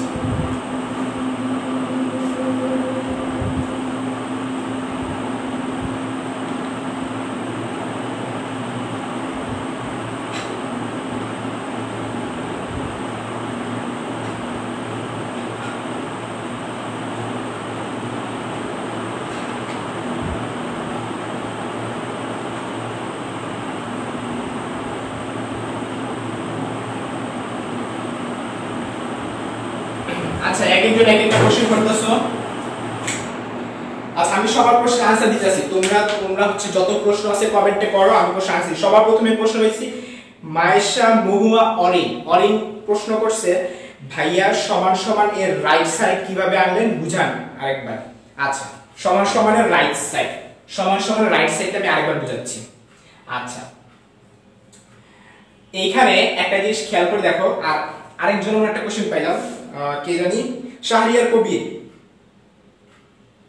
শারীর কবির প্রশ্ন হলো তল ও উল্লম্ব বরাবর একটা প্রতিক্রিয়া দিবে না, এইটা হবে একটা কোশ্চেন। হ্যাঁ, আমি শারীর কবির এবং অরিন দুজনের প্রশ্নের আনসার এক লাইনে একবারে দিয়ে দিতে পারবো, একবারেই। কেন তোমাকে বলতেছে। তো প্রথমে শারীর কবির প্রশ্ন আনসার দিব, বলতেছে তল যে উল্লম্ব বরাবর একটা,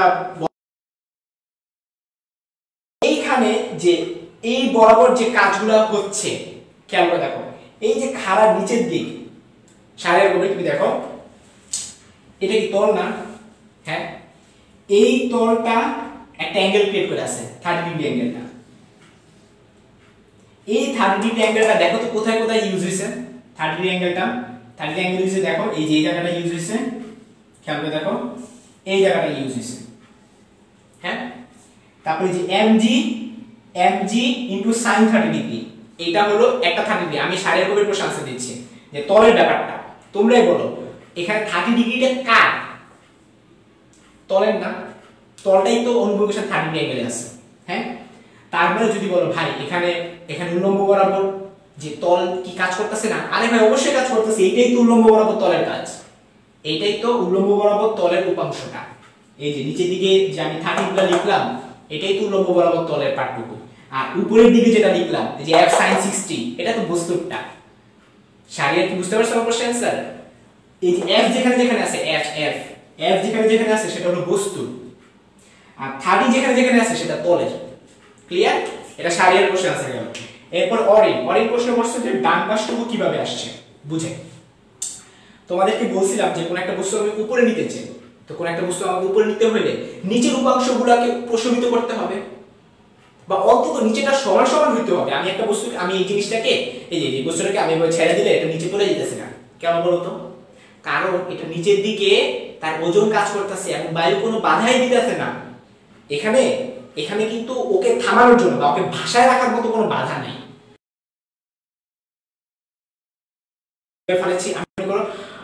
এইভাবে মনে করো কোনো একটা পাওয়ার দিয়ে আমি এটাকে ভাষায় রাখতে চাই, বা আমি কোনো বাতাস দিয়ে এটা ভাষায় রাখতে, যদিও বাতাস দিয়েও পারবো না, সামহাও আমি সুপার একজন হিউম্যান, আমি এটাকে ভাষায় রাখতে চাই।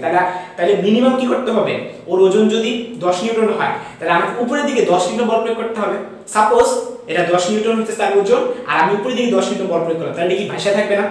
তারপরে কি মিনিমাম ওর সমান হইতে হবে, এই জন্য সমান সমান লিখছি। অরে তোমার কোশ্চেন আনসার দিচ্ছি, এই জন্য আমি সমান সমান লিখছি, মিনিমাম ওর সমান হইতে হবে।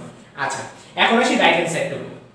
তো উপরের টুকু মিনিমাম, নিচের টুকু সমান হইতে হবে। তো বাম পাশটুকু হলো উপরের উপাংশ, ডান পাশটুকু নিচের উপাংশ। অরিনের প্রশ্ন এক লাইনে আনসার, ডান পাশটুকু কি? নিচের টুকু উপাংশ। এখন আমি বুঝাচ্ছি কিভাবে নিচের টুকু উপাংশটা আসছে। mg cos 30 ডিগ্রি নিচের টুকু উপাংশ না, এই যে নিচের টুকু। নিচের টুকু বলতে আমি বুঝাচ্ছি তলের 90 ডিগ্রি। ওই যে শারীর যে প্রশ্নটা করলো যে তলের উল্লম্ব বরাবর উপাংশ থাকবে কিনা, ঠিক আছে? তো তার মানে একটা খেয়াল করো, mg cos 30 ডিগ্রি এখানে কিন্তু মিউ s কিন্তু আছে। শারীর একটা জিনিস খেয়াল করে দেখো, তোমার একটা ছোট্ট একটা জিনিস বলতে ভুলে গেছি, এটা কিন্তু মিউ s এর সাথে কিন্তু গুণ। এই মিউ s টা কার? এই ঘর্ষণগুলো কোনটা কার? এই যে তলের সাথে। শারীর বুঝতে পারছো যে এই মিউ s কে আমি গুণ করার মাধ্যমে তো আমি তলের কথা বলতেছি। ওকে, আচ্ছা। আর অরিন তুমি যেটা বলা খেয়াল করে দেখো, যে mg cos 30 ডিগ্রি এই যে নিচের দিকের উপাংশটা, নিচের দিকে যত উপাংশ আছে আমি সব উপাংশ নিব। আসলে চারটা কাজ করতেছে, চারটার মধ্যে দুইটার মান 0, মানে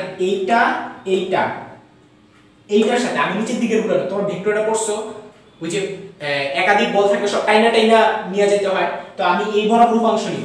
এই বরাবর যদি আমি নিতে যাই, আমার টোটাল 4টা বল কাজ করতেছে, 1 2 3 4, আমি এই বরাবরটা নিব। তাহলে এই বরাবর তো পুরোটাই হবে, কারণ ওর নিজের সাথে 0 ডিগ্রি।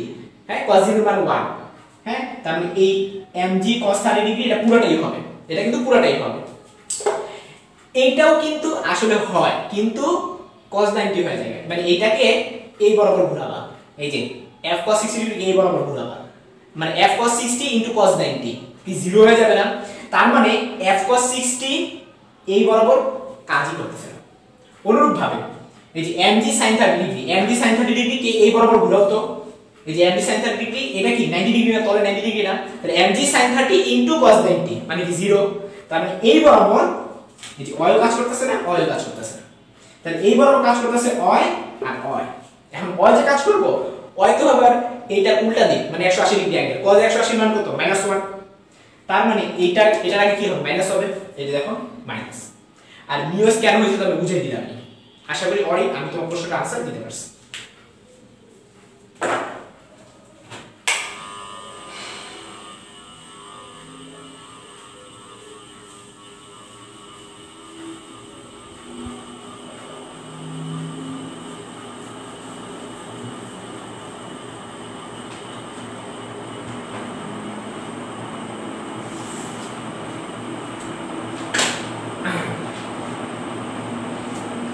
তুমি একটু ওয়েট করো, হ্যাঁ আমি জাস্ট একটু পানি খেয়ে নিই। হ্যাঁ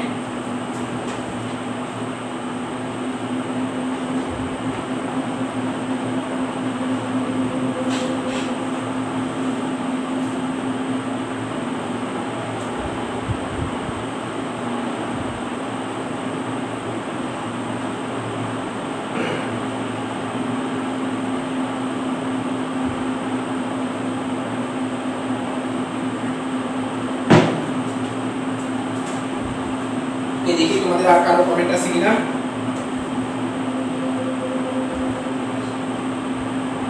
নুসরাত জাহান, অরিন সবাই ক্লিয়ার হয়ে গেছে।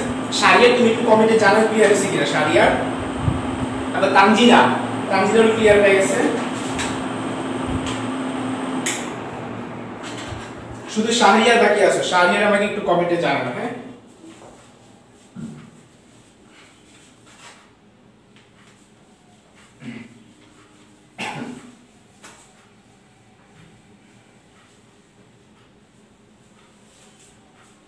আচ্ছা, এখন তোমাদেরকে বুয়েটে আসা ম্যাথ করাবো। বুয়েটে আসছে, হ্যাঁ এখন তোমাদেরকে দারুণ ম্যাথ, আরেকটা দারুণ ম্যাথ করাবো, DM2। আর আজকে কত নম্বর প্রবলেম? আজকে প্রবলেম নং 3।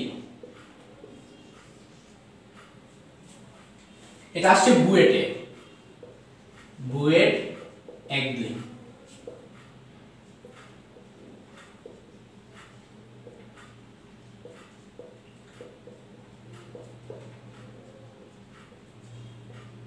মানে আজকে তোমাদের ঘর্ষণ রিলেটেড সব প্রবলেম তাড়াতাড়ি করে দিব, যাতে মানে বুয়েটের মানে রুয়েট কুয়েট চুয়েট সাস যে কোনো ধরনের প্রবলেম ঘর্ষণ রিলেটেড যা আসুক তোমরা একটু বস হয়ে যাও আজকে ক্লাসের মাধ্যমে। ঘর্ষণ রিলেটেড প্রবলেম যাতে পুরোপুরি ক্লিয়ার হয়ে যায়। আমি এখন বুয়েটের প্রবলেম দেখালে খুব ভালো মতো বুঝাতে পারবো, অলরেডি অনেকদিন বুঝাতে পারছি। বুয়েটের প্রবলেম দেখালে আরো ক্লিয়ার হবে, ঘর্ষণ ইসিডি ঘর্ষণ গতি ঘর্ষণ এগুলো অনেক ক্লিয়ার হয়ে যাবে।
আচ্ছা একটা জিনিস খেয়াল করে দেখো, মানে এই ত্বরণটা যে 2 হবে এটা আসলে এটার এই প্রশ্নে দেয়া আর কি। হ্যাঁ আচ্ছা বুঝাই দিব প্রথম থেকে আগে বুঝে।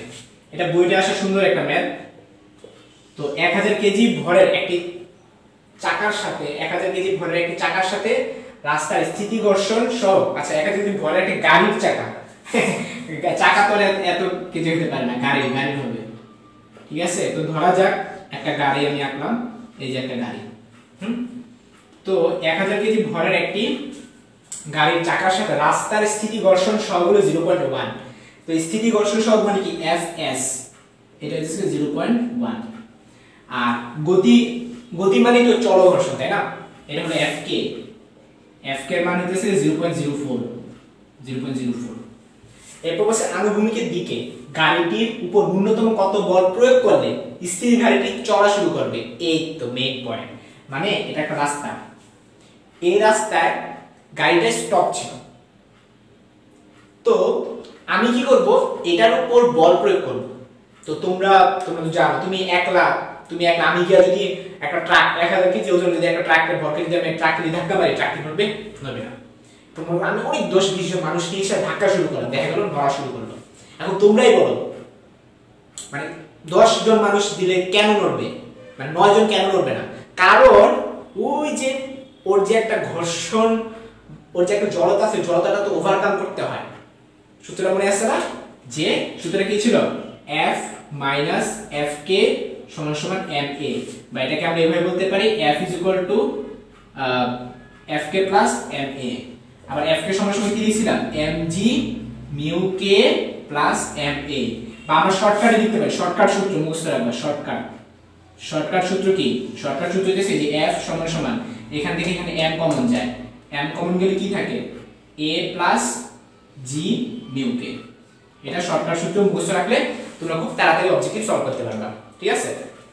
এখন এখানে আমরা সব মান কিন্তু জানি, আমরা m এর মান জানি 1000, তারপর a এর মান জানি যে 2, বুঝি এত ত্বরণ সৃষ্টি করবে। a এর মান জানি 2, g এর মান জানি mu k কিন্তু গতিও এখানে অনেকে ভুলে স্থিতি ঘর্ষণটা বসায়। এখানে কিন্তু দুইটা মান দিয়েছে, একটা হলো স্থিতি, আরে আমি ভুলে f লেখা ফেলছি, f হবে না মিউ হবে, মিউ এটা f লেখা ফেলছি ভুলে, ঠিক আছে।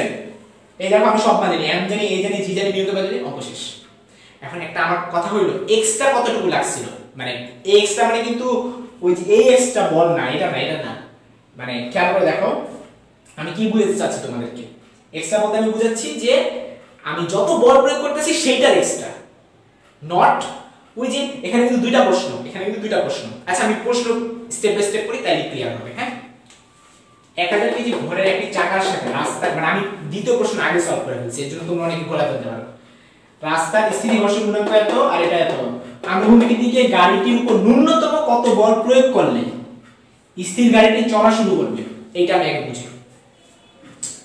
মনে করো ওই যে আমার বইটা স্থির আছে, ওই যে আমি আবার বললাম 1 টাকা মান নড়লো না, 2 টাকা মান নড়লো না, কিন্তু 5 টাকার মান নড়ে গেছে। কেন? আমি ওই যে ওভারকাম করতে পারছি। কাকে ওভারকাম করছি? স্থিতি ঘর্ষণকে ওভারকাম করছি। তাহলে শর্টকাটে কি যাবো বলো তো?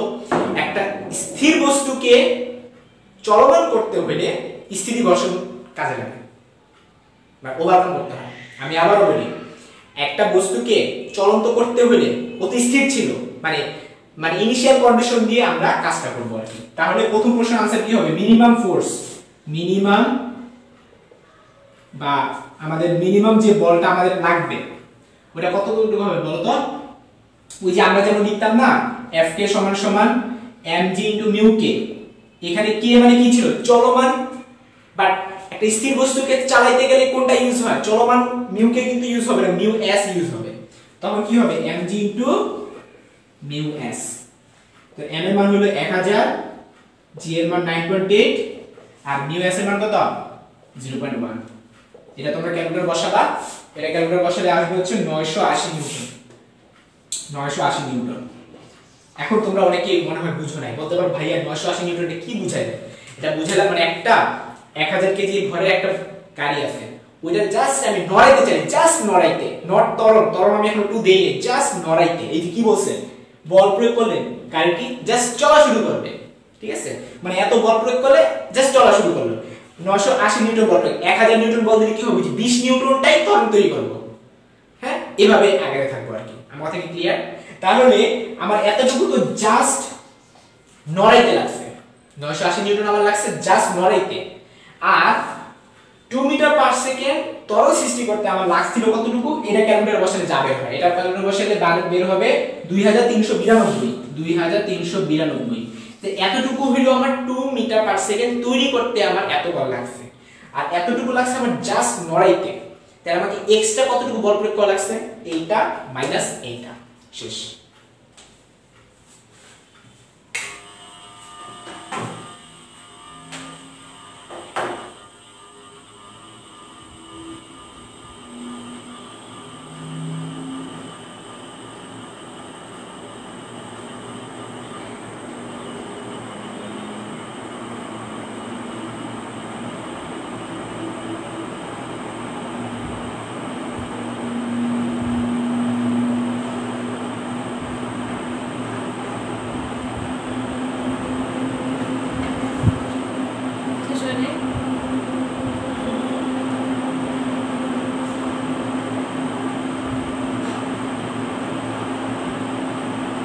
আচ্ছা দেখো তোমরা বুঝতে পারছো কিনা, একটু কমেন্টে জানাও, দ্রুত একটু কমেন্টে জানাও বুঝতে পারছো কিনা।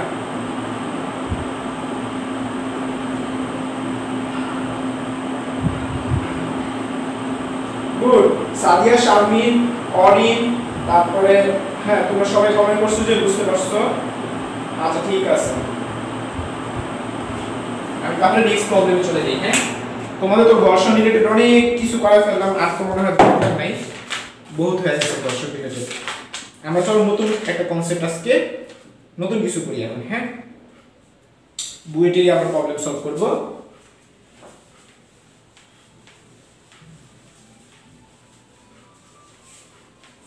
আমরা এখন করব টপিক 2। হ্যাঁ, বলের ঘাত। টপিক 2 নাম হচ্ছে বলের ঘাত। তো বলের ঘাত জিনিসটা কি তোমাদের একটু বুঝাই। হ্যাঁ, দুটো কনসেপ্ট আছে। হ্যাঁ, তো তোমরা সূত্র মনে পারো, তোমরা তো এইচএসসি 21, তোমরা তো এগুলো তো একেবারে নতুন না তোমাদের জন্য, তোমরা সবাই এগুলো পাবো। আমি জাস্ট একটুখানি টাচের উপর দিয়ে যাই। তোমরা জানো যে j = ft = del p। del p মানে কি, ভরবেগের পরিবর্তন, মানে m * v - u, বা এখান থেকে আমরা কি বলতে পারি, f = m * v - u / t, তাই না? আচ্ছা, এখন ঘাত বল হচ্ছে এই যে এটাকে ঘাত বল বলা হয়। তো ঘাত বলটা আসলে কি, তুমি আমি একটু ভিজুয়ালাইজ করার চেষ্টা করি তোমাদেরকে। মনে করো আমি কোন একটা বস্তু, একটা বল, এই যে ক্রিকেট বল। হ্যাঁ, তোমরা মনে করো আমাকে বল করলাম, কেউ যেমন মনে করো মাশরাফি আমাকে বোলিং করলো, মাশরাফির বলের গতিবেগ কতই থাকে, ধরা যাক 80 ধরলাম আর কি। তো সে 80 গতিবেগে সে আমাকে বোলিং করতে হবে। তো বোলিং করলো, আমি যে শট করব, তো আমার ব্যাটে তো আগে বলটা লাগবে, তাই না? তারপরে আমি যে শট করব, এখন বলো তো মাশরাফি 80 বেগে মারছে, আমি কি 80 বেগে শট মারবো? আমি তো আমার মতো করে আমার শক্তি অনুযায়ী আমি শট মারবো। সাপোজ আমি শট মারলাম 120, মানে আমি যে মাশরাফি যে বলে নরমালি কি হয়, ব্যাটসম্যান তো অনেক জোরে হিট করে, তাই না? মানে বলারের মতো তো বলার যে বল করে এর চাইতে বেশি স্পিডে যায় না নরমালি আর কি, আর যদি স্লোলি মারে সেটা একটা আলাদা ব্যাপার আর কি। ধরা যাক আমি একটা ছক্কা মারলাম, তো আমি ছক্কা মারলাম, মাশরাফি যে বল করছে 80 স্পিডে, আমি শট করছি মনে করি 120 স্পিডে। বল তো বলই আছে নাকি বল ফাইটা, মানে বল যদি ফাইটা না যায়, তো বলের ভরবেগ চেঞ্জ হওয়া মানে কি শুধু বেগ চেঞ্জ হওয়া না? টেস্ট খেয়াল করে দেখো, ভরবেগে মানে ভরবেগ চেঞ্জটা কিসের উপর ডিপেন্ডেন্ট? বেগের চেঞ্জের উপর ডিপেন্ডেন্ট। তার মানে আগে ছিল 80, এখন হয়ে গেছে 120। হ্যাঁ, এখন ডিরেকশন একটা কাহিনী আছে, আগে এদিকে যাচ্ছিল, এখন মনে করো আমি মাশরাফির মাথার উপর দিয়ে পাঠিয়ে দিলাম, এখন মনে করো ঠিক উল্টা দিকে চলে গেল। তাহলে ব্যাপারটা কি দাঁড়ালো, একটা বেগ পজিটিভ হলে আরেকটা বেগ হবে নেগেটিভ। ওকে, আমি এটাই বলতে চাচ্ছিলাম যে আসলে ভরবেগের পরিবর্তনটা মিনিংটাই হইতেছে আমাদের বলের ঘাত। মানে সাপোজ আমি যদি বেশি জোরে শট করি, তাহলে হবে কি আমার ডিফারেন্সটা বেশি হবে।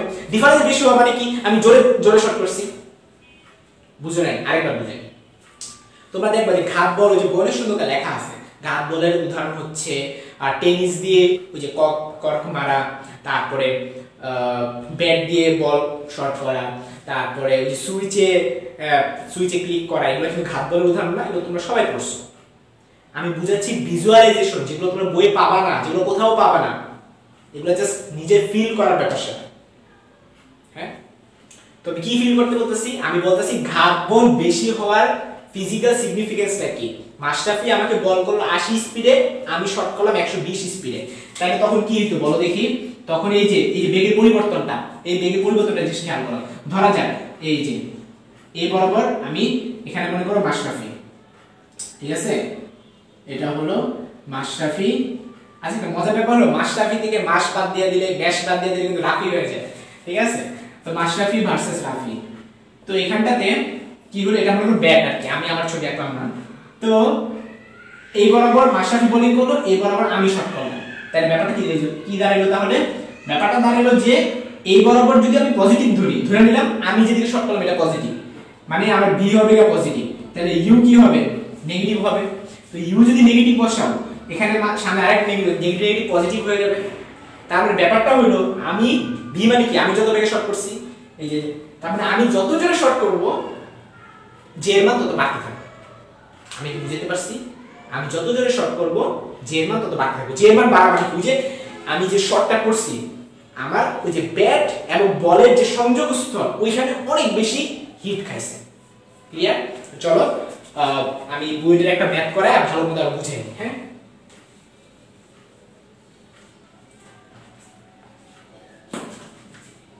এটা কিন্তু রিসেন্টলি আসছে, বুয়েট 19-20 রিসেন্টলি আসা ম্যাথ।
তো চলো আগে প্রশ্নটা বুঝাই। ওই যে মাশরাফি আর রাফি যে एग्जांपल বুঝলেন ওইটাই। Cricket ball 12 metre per second বেগে গতিশীল হয়, তার মানে আমি যদি এখানে একটা ব্যাট আঁকি আর এখানে যদি বলটা আঁকি, এই যে বলটা, তাহলে এই বরাবর হইতেছে ওর বেগটা হইতেছে 12, ঠিক আছে? গতিশীল হয়ে একটি ব্যাট দ্বারা আঘাত করার ফলে বলটি এত বেগে ফিরে আসে মানে বুঝছো, জাস্ট বিপরীত দিকে আর কি। তার মানে এটাকে যদি বি কে যদি আমি পজিটিভ লিখি, যদি পজিটিভ 20 লিখি, তাহলে ইউটা কি হবে? -12। এটা বুঝাইলাম। বলছে এই যে এখানে যে টাচ খেলছে এখানটাতে টি এর মান হচ্ছে 0.01, মানে এতক্ষণ জাস্ট 10 মিলিসেকেন্ড ব্যাটের সাথে বলটা টাচ অবস্থায় ছিল, ঠিক আছে? আমি বলছে বলটির উপর ব্যাটের গড় বল কত, এফ এর মান চাইছে। তো আমরা তো সূত্র একটু আগে শিখছি, এটা শিখলাম না? এক মিনিট খেয়াল করে তোমাদের একটু অ্যানালাইসিস করি। টি এর মান যদি কইমা যায়, এফ এর মান কিন্তু বাইরে যায়। সো বুঝতে পারতেছো, যত কম টাইম টাচে থাকবে তত বেশি বল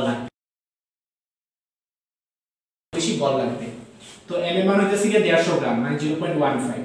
তারপর বি এর মান হইতেছে কি তোমার 20, তারপর মাইনাস ইউ এর মান হইতেছে -12। তাহলে এটাকে আমি সেকেন্ড ব্র্যাকেট দিয়ে দিই, আর নিচে হবে টি এর মান হইতেছে 0.01। এটা ক্যালকুলেটর বসাবা, এটার आंसरটা বের হবে কি 480 নিউটন, 480 নিউটন, ঠিক আছে? আমি এখন তোমাদের কমেন্ট দেখি কি বুঝতে পারতেছো কিনা। আচ্ছা,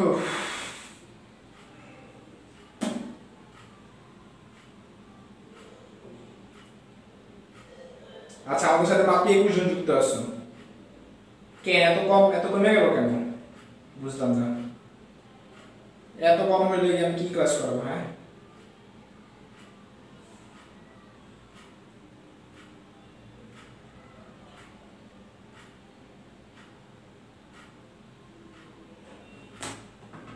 আচ্ছা, আমি তাহলে নতুন কনসেপ্টে চলে যাই।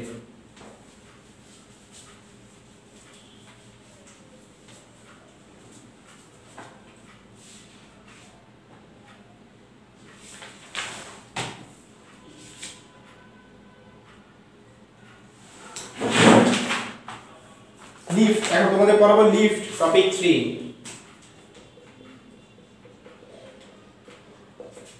লিফট। আমি অঙ্ক করাতে করতে করে দেবো, ঠিক আছে? এটা আমি এখন যেটা করাবো এটা ডিউতে আসছে, ডিউ 2002-3।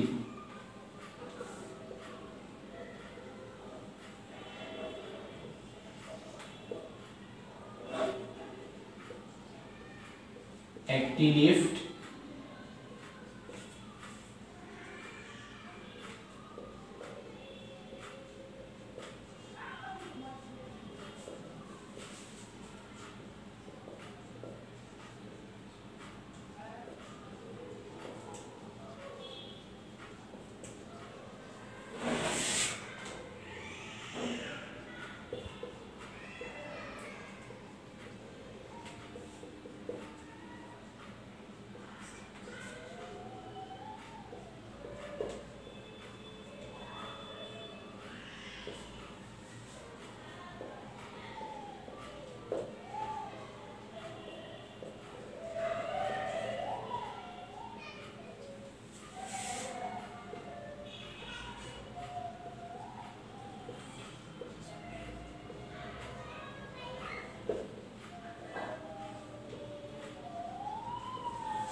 আচ্ছা, তোমাদের আগে বলে নিই, এটা কিন্তু ডিউ অনেক আগে, তোমাদের জন্মের সময়, তখন কিন্তু ক্যালকুলেটর অ্যালাউড ছিল, ঠিক আছে? তো তখন যে অঙ্কগুলো আসতো ওগুলো সব ক্যালকুলেটর লাগতো, বড় বড় অঙ্ক দিত। যাই হোক, একটি লিফট, আগে তোমাদের লিফটের কনসেপ্টটা বুঝে। তো তোমরা সবাই লিফটে উঠছো, যতজন তোমরা ক্লাস করতেছো আশা করি সবাই লিফটে উঠছো। তো লিফটে কি কি ঘটনা ঘটে? তুমি যখন লিফটে দাঁড়াও, লিফট যখন নিচের দিকে যায়, তখন তোমার কি মনে হয়? হাই হ্যাঁ, আমি নিচের দিকে চলে যাচ্ছি, আমার ওজন কমে যেতেছে, মানে ওজনহীন অনুভব করো না? হ্যাঁ। আবার তুমি যদি 5 তলা বিল্ডিং থেকে লাফ দাও, যদিও তোমাদের কারো এক্সপেরিয়েন্স নাই 5 তলা বিল্ডিং থেকে লাফ দাও, তখন তোমার কি মনে হবে? তুমি শূন্যে ভাসতেছো না, তোমার উপর নিট ওজন তখন শূন্য। কেন শূন্য কখনো ভাবছো? ভাবো না। নিচের দিকে গেলে আমাদের ওজন কমে যায়, উপরের দিকে গেলে আমাদের ওজন বেড়ে যায়। লিফটে যখন তোমরা দাঁড়াও, লিফট যখন উপরের দিকে উঠে একটুখানি মাথা ঘুরায় না, একটু কেমন মাথা ঘুরায়, মানে ওজন বাড়তেছে মনে হইতেছে। হ্যাঁ, এখন তোমরাই বলো বাড়া মানে কি? কোনো কিছু যোগ হওয়া।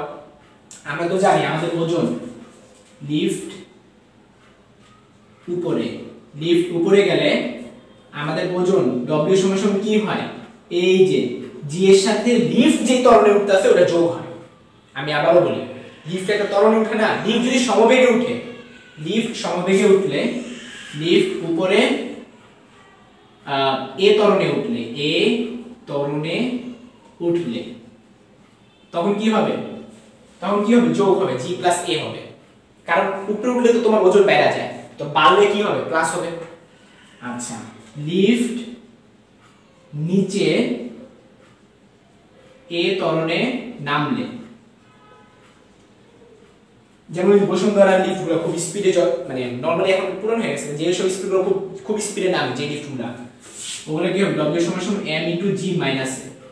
এখন তোমাদের ব্যাখ্যা দিই। কোন একটা বস্তুকে আমি যদি ছাইড়া দিই, এই যে বস্তুকে মনে করো এখান থেকে আমি ছাইড়া দিলাম, এই জায়গাটা যদি কোশ্চেন করি, এই বস্তু তোমার ওজন কত, তখন বস্তু বলবে আমার ওজন এখন 0। কেন 0 বলো তো? কারণ তখন বস্তুটা এ ত্বরণের নিচে নামতেছে, তখন এ ত্বরণের নিচে নামতেছে, তাহলে এর মান কত হবে? g - g করলে কত? 0 হয়ে যায় না? তখন w এর মান 0 হয়ে যাবে। তারপরে লিফট, এগুলো কিন্তু অবশ্যই মনে রাখবা, লিফট সমবেগে থাকলে, তো আমরা জানি সমবেগে থাকলে তুমি জি প্লাস বলো আর মাইনাস বলো, প্লাস মাইনাস কি জিরো হবে না? এর মান তো জিরো, উপরে উঠলে প্লাস নিচে হলে মাইনাস, যাই হোক না কেন জিরোই তো। সমবেগ থাকলে তখন কি হবে? mg। সো এখন থেকে ওই কনসেপ্ট বাদ দেওয়া দাও, লিফট উপরে উঠলেই আমার ওজন বেড়ে যাবে, ব্যাপারটা তা না। লিফট সমবেগে উপরে উঠলে তোমার ওজন বাড়বে না, লিফট সমবেগে নিচে নামলে তোমার ওজন বাড়বে না। লিফট যদি ত্বরণ নিয়ে উপরে উঠে বা ত্বরণ নিয়ে নিচে নামে তখন তোমার ওজন বাড়বে কমবে। ক্লিয়ার? আচ্ছা, এখন তো ভাই আপনি কি দেখাইতেছেন না, এটা কি বুঝাইলেন? একটু সবুর করে দেখো বুঝাবেন না। আমরা কি জানি h সমান সমান কি হাফ gt স্কয়ার না? তো t সমান সমান আমরা কি লিখতে পারি? 2h divided by g root over, এইটাই তো লিখতে পারি, তাই না? এখন বলতে পারি t কেন বের করছেন? এই যে খেয়াল করে, একটি লিফট এত তরণে নিচে নামতেছে, লিফটের মেঝের 1 মিটার উপর থেকে, ধরে নাও আমার রুমটা একটা লিফট, ধরে নাও আমার রুমটা একটা লিফট, তো এটা মেঝে, আমার মেঝে মনে করো এইটা, বলছে মেঝের 1 মিটার উপর থেকে, মেঝের 1 মিটার উপর মানে করো এই জায়গাটা আমার বুক বরাবর, এটা মনে করো এই যে বরাবর 1 মিটার, হ্যাঁ 1 মিটার উপর থেকে একটি বল কি স্থির অবস্থা থেকে ছাড়া হলো, মানে একটা বল আমার এইটাই ধরে নাও, এটা আমি কি করব, আমার বুক বরাবর এখান থেকে আমি কি করব, এটা ছেড়ে দেব, যেভাবে ছেড়ে দেব এভাবে ছেড়ে দেব, ছাড়া হলো। জি এর মান 10, 9.8 না 10 হলে লিফটের মেঝে স্পর্শ করতে বলটির কত সময় লাগবে? প্রবলেম হলো লিফট কিন্তু নিচে নামতেছে, লিফট নিচে নামতেছে। এখন তোমার মাথা কি বলে, তুমি লিফট যদি থেমে থাকতো, কোন একটা বস্তু মুক্তভাবে পড়লে সূত্র কি h = হাফ gt স্কয়ার না, t = √2h/g, ঠিক কি না? ওখানে কিন্তু g পাশে কিছু যোগ হইতো না, বিয়োগ হইতো না, কিন্তু লিফটে তো যোগ বিয়োগ হয়।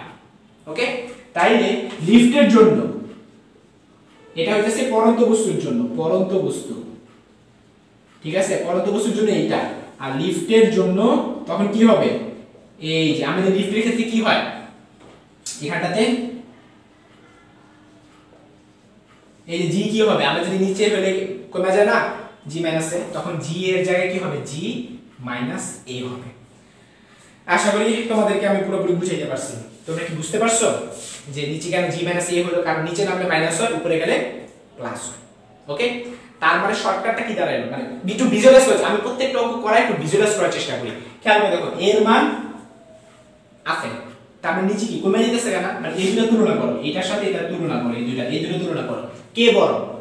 মানে আমার প্রশ্ন হলো একটা অনুধাবন প্রশ্ন, একটা বস্তুকে উপর থেকে আমরা ছেড়ে দিলাম, এটা আগে পড়বে নাকি সেম বস্তুটাই লিফটে ছেড়ে দিলে আগে পড়বে? এটা হলো আমার প্রশ্ন। কোন একটা বস্তুকে পড়তে দিলে সেটা আগে পড়ে নাকি লিফটে পড়তে দিলে সেটা আগে পড়ে? এটা হলো আমার প্রশ্ন। তো চলো এটা आंसर আমরা থিওরিটিক্যালি দিব আর কি। এখানে কিন্তু g - a হচ্ছে না, কিন্তু এখানে কিন্তু g - a হচ্ছে, মানে এখানে হরটা ছোট, হর ছোট বলি কি t বড়, তাহলে এই দুটোর মধ্যে কে বড়? t এর মানটা বড় না? তার মানে ব্যাপারটা কি হলো, লিফট নিচে নেমে গেলে কোন একটা বস্তু নিচে পড়তে বেশি টাইম লাগে। এটা অনেকেই ভুল করবে, তোমরা আজকে একজনকে গিয়ে কোশ্চেন করো, আচ্ছা ভাই আমি এই বস্তুটাকে এভাবে ছেড়ে দিলাম, এটা নিচে পড়তে সাপোজ 2 সেকেন্ড টাইম লাগছে, এরপর লিফটে আমি ওই বস্তুটাকে ছাড়লাম, কিন্তু সে লিফটের নিচে পড়তেছে, তাই না? এখন বলেন তো ভাই কোনটা আগে পড়বে? লিফটে রাখলে আগে পড়বে নাকি নরমাল অবস্থায় আগে পড়বে? অনেকে বলবে লিফটে রাখলে আগে পড়বে। এখন যদি কোশ্চেন করো কেন তারা এটা বলবে, কারণ তো লিফট নিচে নামতেছে। আর এবার লিফট নিচে নামলে তো আরো প্রবলেমটা কি, মানে টি এর জন্য প্রবলেম, কারণ নিচে তো মাইনাস হইতেছে, নিচে মাইনাস হয় মানে কি নিচের মানটা ছোট, তো নিচের মান ছোট মানে কি টি এর মানটা বড়, টি এর মান বড় মানে বেশি টাইম লাগে। ওকে,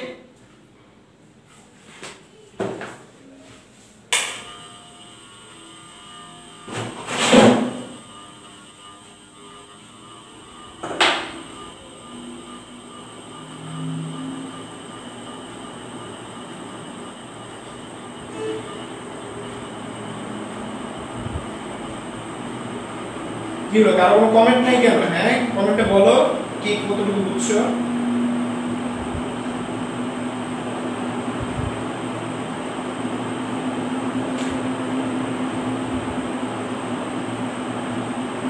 কি কতটুকু বুঝছো কমেন্টে অবশ্যই জানাবা। ও